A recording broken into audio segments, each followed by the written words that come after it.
What's crack? Big dog. Welcome back to the channel. Welcome back to the headquarters. As you see, we have a little bit of a different setup here. I took a whole, not a whole bunch, but I took some Adderall on a couple days ago, 2-3 days ago. And if any of you guys have ever taken Adderall, one, I don't suggest it because it's just crack and it makes you feel anxious and terrible at the end of the day. Two, most of the time, the most productive thing that comes out of it is the cleaning. If you take an Adderall, I guarantee you're going to dust your apartment. You're going to clean that fucking last little bit of ketchup that's been on that plate for 3 fucking weeks. It ain't going to be there anymore. Your clothes are going to be cleaned. Your bed sheets are finally washed. EJ washed his bed sheets for the first time in probably 2 months. He looks like a motherfucker that never washed his bed sheets. And I rearranged my entire fucking room. The whole HQ. I had set my room up to be like my studio, right? Like, that is wildly unprofessional, I just feel like now. Now I'm really thinking about it. But I cleaned everything and I rearranged my whole room. And this is like what it looks like right now. I'm waiting for more of this wallpaper to come in, so I'm going to finish the rest of it on this side over here, and then we're going to hang this up on the wall. We got the welcome bike sign here, which we're going to hang here, and it'll look a lot better by the time the videos start pumping out next week. But I like the closeness of the camera right now, actually. It's a little dark, and I want to make sure you guys can hear me well because I got the air conditioner right next to me now, so I want to make sure that volume is not overtaking what you guys hear from me, if my volume's even working right now. Hello, are we in the chat? Is anybody in here besides EJ? Are we alive? I agree. There's 5 though, so suck it. So welcome to the Q&Aassault. Every Saturday we go live privates for the Big Dogs and the GOAT members. You guys can assault me with any of the questions that you may have for your fantasy teams or life in general. EJ wants to know about the donut ratings from this morning. So we went to this place called Project Donut, or was it the Donut Project? One of the two. And this place is like pretty popular in New York. And if you don't get there, we pulled up at like 8:53. It doesn't open until 9 o'clock. So we pulled up at like 8:53, and this is the first time I've ever been there. And I'm like, okay, let's take a fucking lap. So we took a lap around the block a couple times. By the time we come back, it's like 8:59, and there's a line of like 30 people there. I'm like, this is fucking nonsense. Where's your frequent coffee drinker card? No one could show me theirs. So, you know what I did? Sat my ass at the back of the line, and I waited. But we got in there, and they had like 30 different fucking donut types. We got 2 different pumpkin types. We got, I forget, coffee cake. We got, I don't know. They're all good as shit, though. I'd give them a hard 8.2 on the ratings. Hard 8.2 for the donuts this morning. Liam, Nick, I'm a bit worried about Chase Edmonds this week. I'm a bit worried about Chase Edmonds every fucking week. I'm like his mother. With Kittle on IR, would you start Ayuk over him? No. I'm not too worried about Edmonds. From everything I've read, he returned to practice, and he should be pretty good to go. I'd imagine this is a game where they are going to – wow, Kittle's on the IR, huh? I imagine this is going to be a game where they are going to pass the ball a good amount because this is where the 49ers lack defensive prowess on the passing side of things. So, with Chase Edmonds returning to practice, game time call, let's see. Also game time decision. There we go. As always, we're getting phone calls. We're getting people ringing my fucking doorbell in the middle of my videos. Be right back.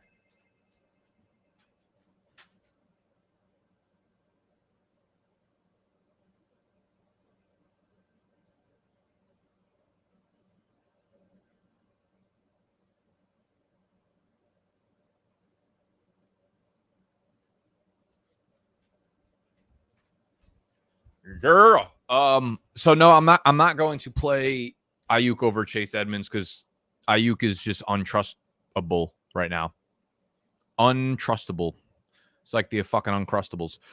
9 4-5. Yo, followed the draft guide this year and loved it. Makes someone out there. What are your thoughts on having Trey Lance ranked just above Jalen Hurts this week? I have both quarterbacks in a single quarterback league, debating on who I should start. Okay, so what we saw from Trey Lance last week was just unbelievable. Now that Kittle is certainly ruled out, I'm probably going to end up swapping those two. So if it's my lineup, that's so tough. Hurts has been playing so good, but I honestly feel like Hurts has more of a probability of busting. I feel like both of them have really, really high ceilings. We have such a strong recency bias in fantasy that like everyone just likes to change their, the cool thing to do on Twitter this week was talk about how much Jalen Hurts has progressed since Alabama. 2 weeks ago, everyone was saying he was a shitty thrower. He has one bad game in the NFL, and everyone's like, this is the Jalen Hurts that we knew. This is the shitty thrower we knew. He has one good game that everyone's like, he has progressed so much since his days at Alabama. Like, people are just doing the most on Twitter. So the way I look at it is Jalen Hurts is a good player. I think if there's going to be a player whose bottom drops out eventually, it'll be him. Carolina's a good defense. Trey Lance, Arizona's a good defense as well, actually. They've been playing well, but Trey Lance, 18.5 fantasy points in a half last week. Love the upside, but yeah, I think I'm actually going to throw Hurts over Trey Lance now that George Kittle has been ruled out. One less weapon, obviously. Elijah Mitchell coming back. They'll probably give a little bit more work to the running game, but I think both of them have great ceilings. I'll probably play with Hurts for right now. Other question, start 2. Antonio Brown, Damian Harris, Jacoby Myers, full PPR. Okay, that's where things get interesting. So I kind of feel like Damian Harris is a must start. I feel like he's going to be on the field so much. Like, even if it's full PPR, I still think there's a chance. Here's what happens. Like, the big games happen in games like this for guys like Damian Harris, not only because he's going to get a lot of groundwork, but because their game plan is going to be attack them with Damian Harris. So he's going to be on the field more, which is going to lead to more targets and more opportunities, most likely just overall. So I think Damian Harris gets into that lineup for sure. And then you have, Jacoby Myers and Antonio Brown.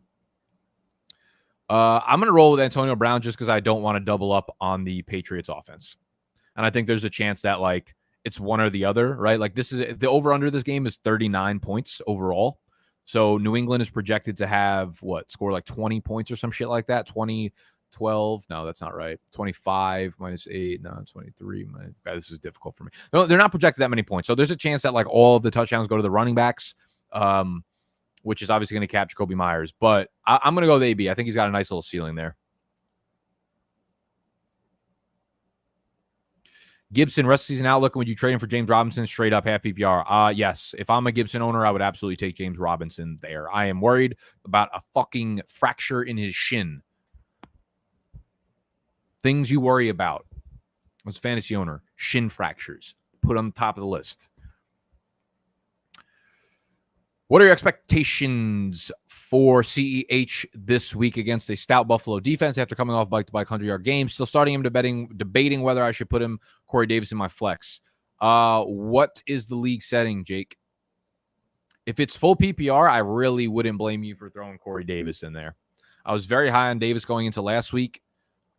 Boy, balled out. CEH, like you said, extremely tough matchup against the Buffalo Billions.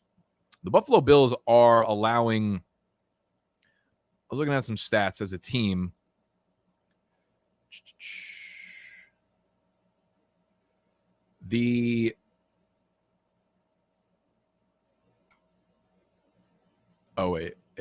go to defense. Dude, the Buffalo Bills defense, they're allowing the single fewest passing yards per game, 148.8. And the fourth fewest rushing yards per game, 68 rushing yards per game. That's insanity.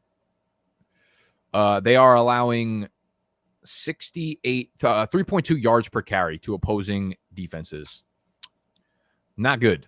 So Clyde, yeah, he's looked great, but I feel like there's going to be a game coming soon where I think there's going to be a game coming soon where we see him kind of come back down to earth and everyone's like, CH is a sell, all this kind of shit. So what's the scoring setting, Mr. Jake? Half PPR. Man, you had to hit me with the fucking dagger there, huh? I'm going to be honest. I think I'm going to go Corey Davis there. If you need ceiling, go Davis. If you just want a flex play, if you want to get it guaranteed like 10, 12 points, go at CEH. I'm at Trader Joe's. You need me to pick up anything? Hey, funny. This is not a funny story whatsoever, but ironically, I was just at Trader Joe's about an hour ago.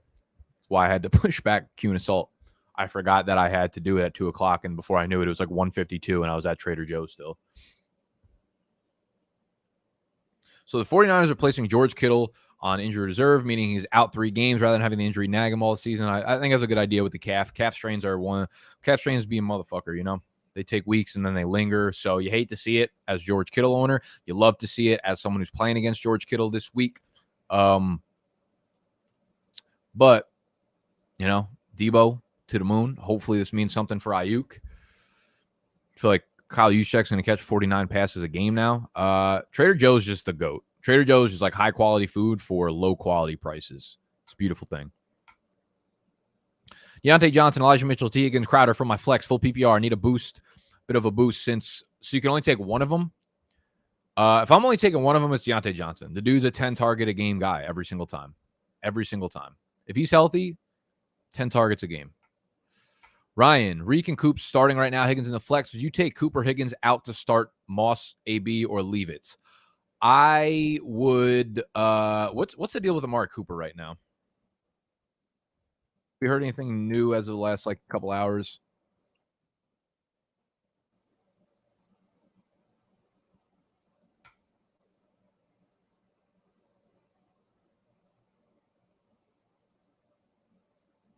I think Coop will be fine. I'm a little bit worried about the hamstring. Obviously, he's got a tendency to re-injure that. But for now, no, I'm gonna keep the 3 guys that you got in there.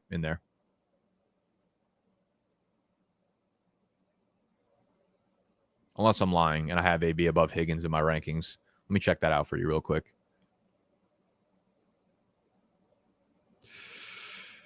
I actually have Antonio Brown at wide receiver 26, and I have Higgins at wide receiver 30. So I guess coming back from the injury, I expect him to be fully healthy. So I actually do have Antonio Brown over Higgins if this is a half PPR league. Yeah, it is. Start 2, Brady, Kirk, Lance. Oh, I love that. I mean, just from the pure enjoyment of football, Lance has to be one of those guys. I have Brady at 6, I have Lance at 10, and then I have Kirk at 11. So as much as it would hurt to you're gonna play Lance, and then whoever you feel more comfortable with out of Brady and Kirk. You're just not sitting Lance. Standard League, your thoughts on being higher on Jacoby Myers and Emmanuel Sanders this week? KC versus Bills game looks like they have plenty of passing opportunities for Sanders and could turn into a shootout. Yeah, just the sheer consistency of what we've seen from of Jacoby Myers week in and week out. Sanders definitely has a higher ceiling, obviously, and the touchdown opportunity will be there. But one of these days, Diggs is going to explode for 195 yards. I actually just traded for Diggs in a dynasty league this morning. I traded Rashad Bateman and 2 seconds. It's a full PPR league. I gave Bateman a 2022 second and a 2023 second for Diggs straight up. And that's a competing team. So I was happy to push the button on that. I just traded for Rashad Bateman in that league 2 weeks ago. I forgot what I gave up for him. Let me check that, actually. Let me check my calculations.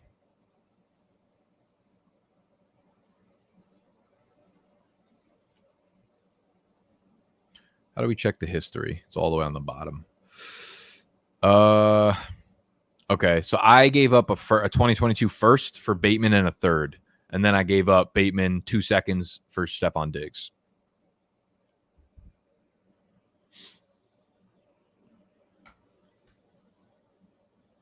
Whatever, just fucking give me Diggs. Yeah, that's the only thing. I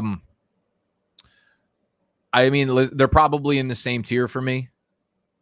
Let me see how close I have them in my rankings when you say that. I've been really high on Sanders all year, so I can't imagine I'm that far down. Wow, I have Jacoby Myers all the way up at 27. I'm probably actually going to move him down. I'm going to move Devontae Smith over him. I'm going to move T. Higgins over him as well. You know what? Looking at my rankings right now, I'm gonna put Emmanuel Sanders over Myers. But that was the reason. Is just I think a Diggs blow up game is coming. And if Diggs hurts anyone, it's Emmanuel Sanders. Sanders is a downfield guy.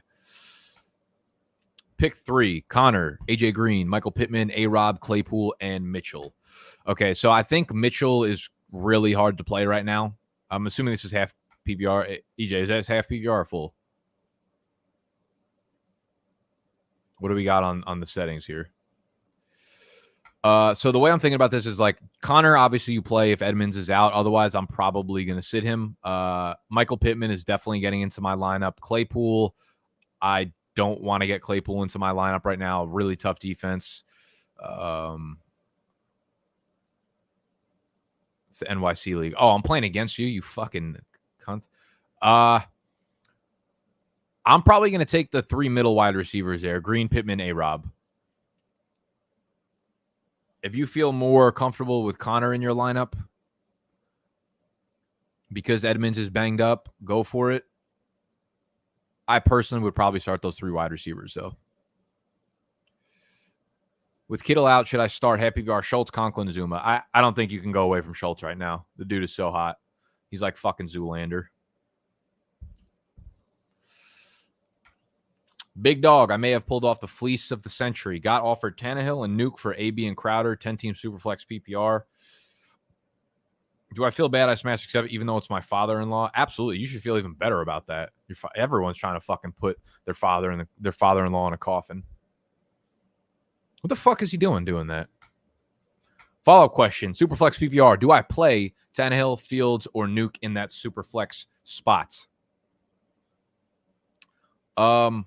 Wait, so you can't even get Nuke in your fucking lineup? Listen, I'll never tell you to start a wide receiver over a quarterback in the Superflex spot.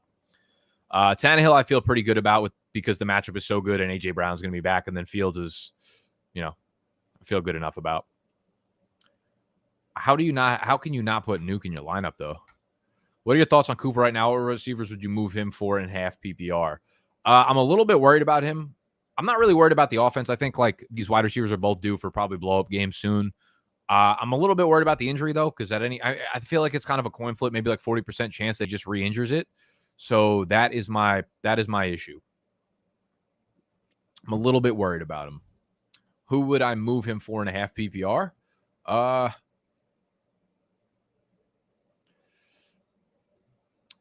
feel like he's still about the same value as he was in like drafts where he was like early 4th round.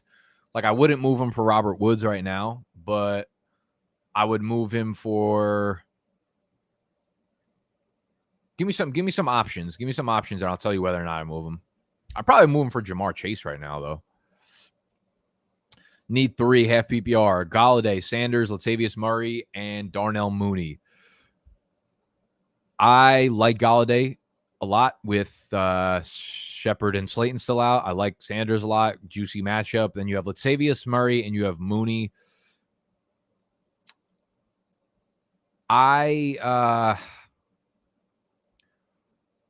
Man, Murray's such a fucking boring play. But I would probably take, see where I have them. Okay, so I actually have Mooney at 74 overall in flex, and I have Latavius Murray at 79. So they're really, really close in the rankings. I would give them the same tier, but according to the rankings, I would go with, I guess, Mooney, ride the hot hand. Justin Fields really likes him. Good matchup. So I roll with the 3 wide receivers. Plus, I really think like the Ravens are going to have Tyson Williams active. What I think they did was just fucking, I think they just like signed Devonta Freeman, signed Le'Veon Bell, and like we got to see which of these guys has fucking anything left in the tank. We'll sacrifice Tyson for a game. Now he's back. Now I think he gets active again, and they let go of Le'Veon or some shit. So I don't know. I would play 3 wide receivers. Everything ciabatta rolls, Versace, apple cider donuts, and I'm only facts. Currently 2-2, Kittle out. I have Brady and Lance, so I just take a shot on trading Brady and Edmonds for a piece and hope Lance starts rest of the season. Probably not. There's a really good chance that Lance does not start rest of the season because they have a bye in week 6, and Jimmy G will be healthy by then. So I think you're probably getting pretty risky there. However, I'm assuming it's a one quarterback league. So if your waiver wire is plush with, players that are ranked like in the 18 to 25 range, then I'm fine with it because you can always pick somebody else off waivers. Thoughts on Seattle's offense with Geno running? Yeah, I'm not about to take like a 1 quarter sample size and be excited about Geno Smith. He's a backup quarterback for a fucking reason who hasn't played shit since 2018. So yeah, I'm worried. Tyler Lockett basically becomes a low-end wide receiver 3, and Metcalf is a high-end wide receiver 2. Worried about Lamar at all? Already no. What's up, Nick? Start 2 PPR, Emmanuel Sanders, OBJ, A-Rob, Pittman, Tony. Ooh, I like that. Okay, so Sanders is going to be the 1 for me. And then I like Tony, but I feel like starting him over those guys is probably a little bit too spicy. I think we're getting a little bit cute there. So we're going to roll with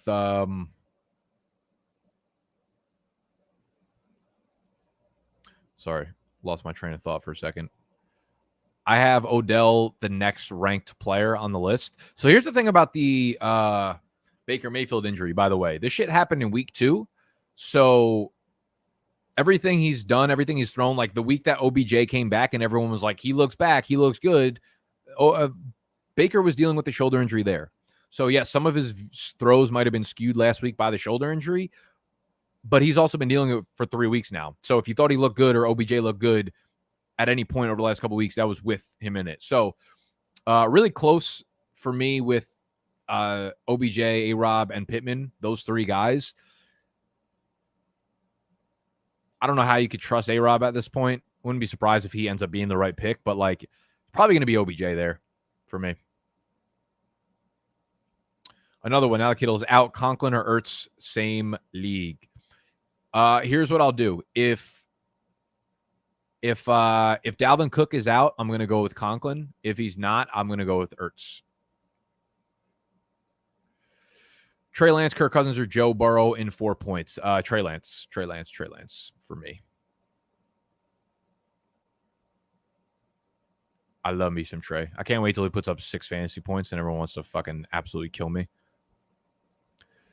Single QB league, 2-2 Kittle out for me, having Brady. Oh, I think we already answered that. Even something like Daniel Jones. Okay, if Daniel Jones is on the wire and you can flip Brady and Edmonds for a piece, I'm fine with that. Anytime you can get value for a quarterback and grab off the wire, yeah, I'm very much okay with that, Castles.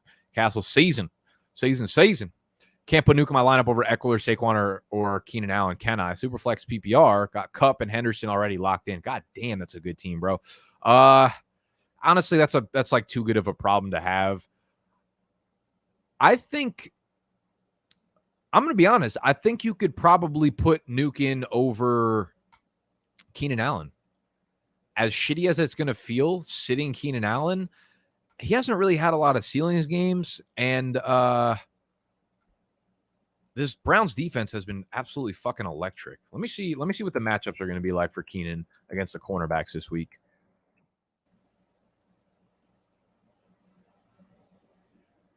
By the way, if anyone's out there and wants to sign up for the Q&Aassault, you can do so at bdge.store/community. That's where you can sign up for weekly rankings, Q&Assaults, our waiver wire, fab guidance, all that shit. Troy Hill. Okay, so they don't really expect too much coverage from Denzel. Denzel Washington on the outside there. I don't really want to sit Nuke this week. That's kind of how I'm thinking. I think against San Francisco and just like the explosiveness that this game is, I feel like going to have, I feel pretty fucking good about Nuke getting back on track.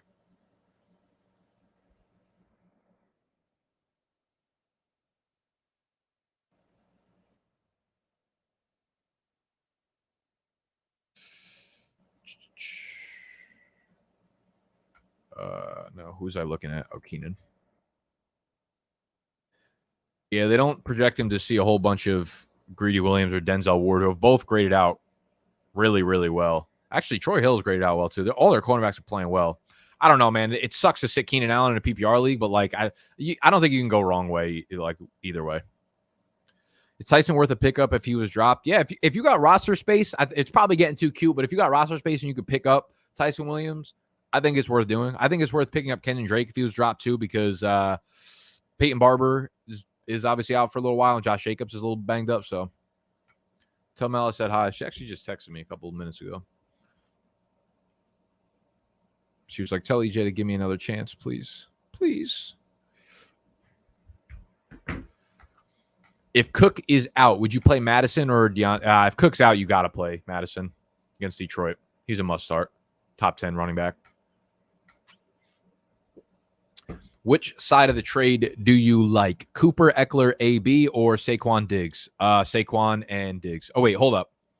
Cooper, do you mean Cooper Kupp or Amari Cooper? Either way, I still think I probably like Saquon and Diggs there. Super close, but if that's Amari Cooper, it's definitely the Saquon Diggs side. In my Dynasty League, am I crazy for starting Shenault over Clyde this week? Have Saquon, Aaron Jones, and Henderson, 2 flex PPR. No, great matchup, and obviously he's going to be more involved in the offense now that DJ Chark is out. So, I mean, might be getting a little bit too spicy for me, but let's go. Let's fucking swing big, baby. I don't think you're here. Here's what I'll say. You ask the question, do I think you're crazy? No, I don't think you're crazy. Even if Cook plays tomorrow, would you play Madison your flex over Khalif? Yes, I would play Madison in my flex over Khalif fucking Raymond Koenig. Amari, yeah, okay. So I would take the Saquon Diggs side for sure. For Shizer. For show. Getting that. For show. How's Bijan Robinson doing? Imagine not owning Bijan Robinson's only one of one NFT. Not be my ass. Not be moi. What's he up to right now statistically? Bijan, 20 for 137 in a tug. You love to see it. What cannot this guy do?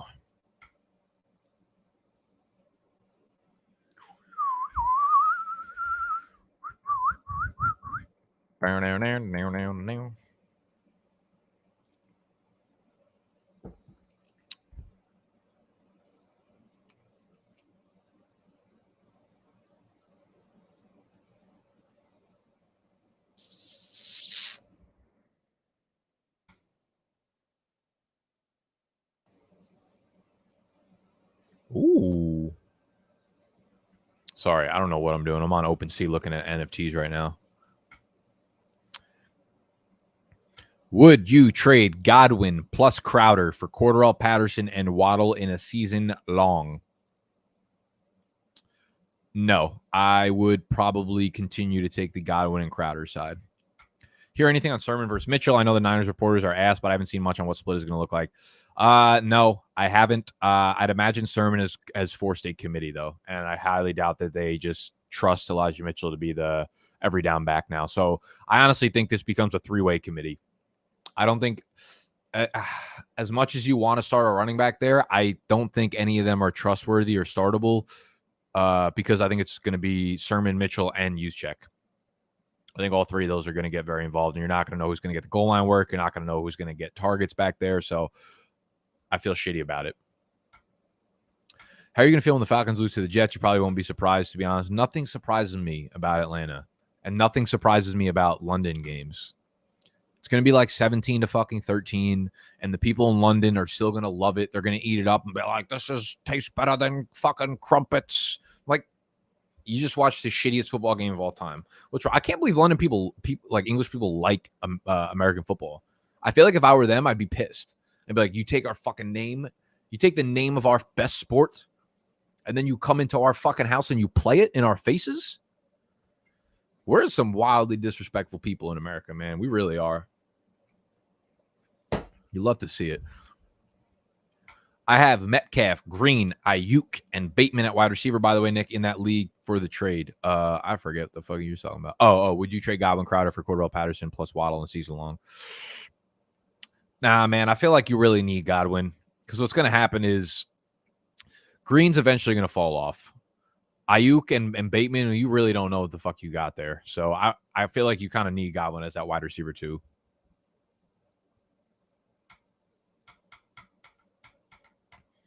You probably already missed out on the good Cordarrelle Patterson weeks. Like, I've got no doubt he'll be fine going forward and he'll continue to make some splash plays. But, like, you know, the fun part about Cordarrelle Patterson was having him in your lineup the last couple of weeks. You know? Yeah, no. All right, y'all. That's about the 30-minute, 35-minute mark. And we're going to dip out because the chat is slowing down like animal after a quarter-mile lap. Holy shit. Okay. You guys just want to wait for me to say goodbye, and then you throw 42 questions into the chat. Outlook on Fields. Fantasy and NFL. Brett keeps trying to fuck with me. Okay, here's what's going to happen. This is the most predictable shit of all time. Fields is going to have a big-ass fucking day. Fields is going to run 13 times for 62 yards and a touchdown or two, and then everyone's going to be like, Fields is a must-start. Like, it's the most predictable shit in the world. He'll be fine. As for NFL, I'm not going to make a judgment call after 2 games. There's just, like, nobody in the world is good at predicting what quarterbacks are going to look like. So I'm holding out hope. I think he'll be fine. He's in a shitty situation with a shitty coach, shitty weapons. Like, fantasy, I think he'll be give him one good week and everyone's going to be fucking clamoring around about him. But no, I would not give Fields for dimes. Actually, that's really fucking close. Whoever I have, I would just hold on to. That's probably the way I would look at it. It's a lateral trade. Galladay or A-Rob half PPR. For this week, I would probably play Galladay. Clyde or Gibson rest of season. Oof. Damn, that's ugly. I think I'd give a same tier for me, rest of season, like a mid RB2 that I'm not too excited about. I give a really, really slight lean to Clyde. We know his role. We know his role is there. His role is big. His role is in a good offense. Like, you never know what the fuck you're getting from Washington on a week-to-week basis. You never know what you're getting from J.D. McKissick on a week-to-week basis. And now he's dealing with this fucking shin fracture. Whatever. I'm over this shit. My E-Town Get-Down lineup is literally I don't think I have a combined practice between the entire team. It's fucking Gibson, Mixon, Dalvin Cook, Chase Edmonds, TJ Hawkinson, Jerry Jeudy, Chase Claypool. Like, none of my guys are practice. They better have. I'm fucking over this shit. I'm done. I'm out of here. I do love y'all for hanging out with me for this half hour. If y'all want to sign up for next week's Q&Aassault, you could do so at bdge.store/community. That's where you get my rankings. That's where you get Q&Aassault. That's where you get a whole bunch of gang shit. And that's it. So thumbs up if you enjoyed. Subscribe to the channel if you're new. Love y'all. And good luck in week 5. Goodbye.